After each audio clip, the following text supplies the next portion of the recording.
मेरा नाम है डॉक्टर प्रिया बंसल। मैं एक गायनेकोलॉजिस्ट और gynae cancer surgeon Fortis hospital Noida से।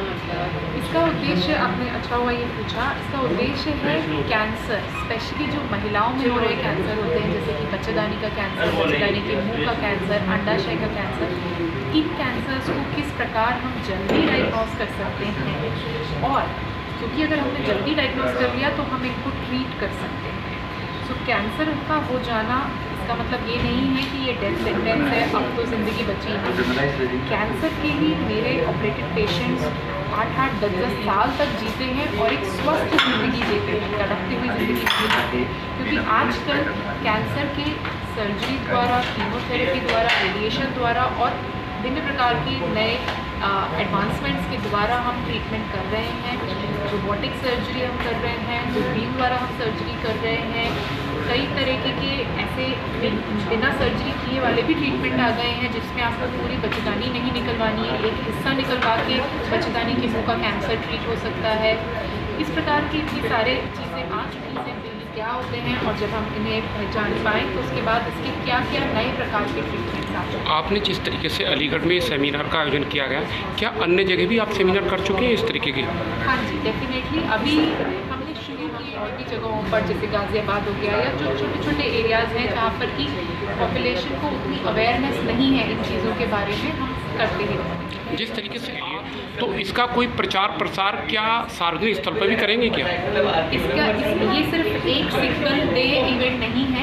इसके बाद हम हर महीने यहाँ पर OPD करना भी स्टार्ट करेंगे, ताकि गायनी कैंसर्स के बारे में हम ज़्यादा अवेयरनेस, पेशेंट्स को देख करके उनमें यदि कुछ डायग्नोसिस होती है तो उनको मैनेजमेंट बताना, यदि वो कराना चाहे तो एक कड़ी में, एक सीरीज़ में जारी रहेगा। तो ये आज का सेमिनार सिर्फ एक दिन का इवेंट नहीं है, ये शुरुआत है आगे आने वाले कई सारे इवेंट्स। कैंसर के जो पेशेंट बढ़ रहे हैं, ये किस कारण से बढ़ रहे हैं? क्या कारण है जो कैंसर की बीमारी भारत में दिनों दिन बढ़ती जा रही है? बिल्कुल सही।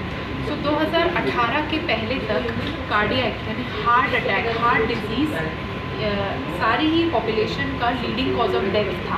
डेथ का सबसे पहला नंबर कॉज हार्ट अटैक। 2018 में इंटरनेशनली एक जर्नल है, लैंसेट जर्नल, जिसमें पब्लिकेशन आया। प्रेरणा तो यही थी कि मैं कोई भी, हर जॉब अच्छी ही होती है अपने तरीके से, पर जिस भी जॉब में मैं कुछ ऐसा कर पाऊँ कि जिसमें कि रात को जब मैं सोने जाऊँ तो मुझे लगे कि हाँ, कुछ किसी के लिए कुछ अच्छा किया, कुछ डिफरेंट किया, एंड जब सुबह उठूँ तो लगे कि आज कुछ और अच्छा नया करना है।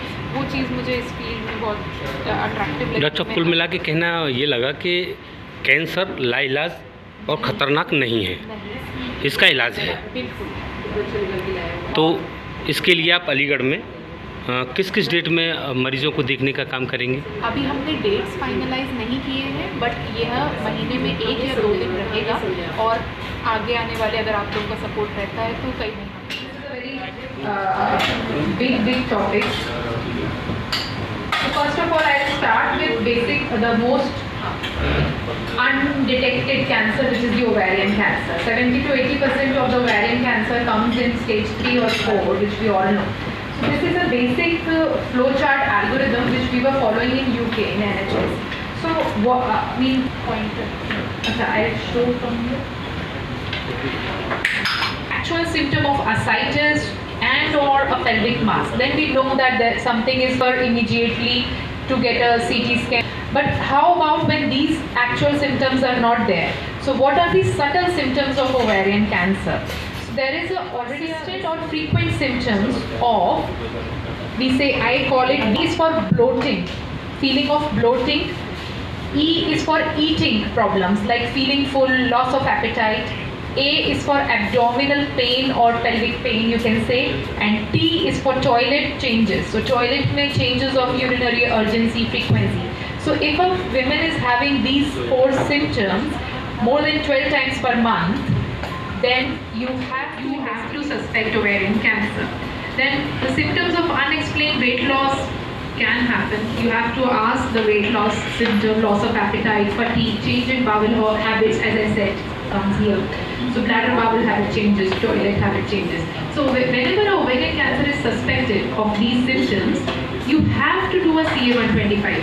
Here in India, what I have noticed is we do an ultrasound scan, which is very right to do.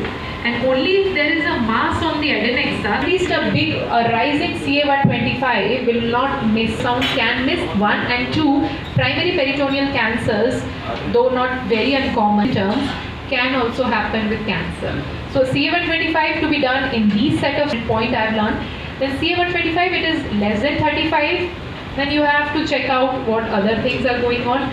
But if it is more than 35, think of what is happening, get an ultrasound done, calculate the RMI, which is the risk of malignancy index, and then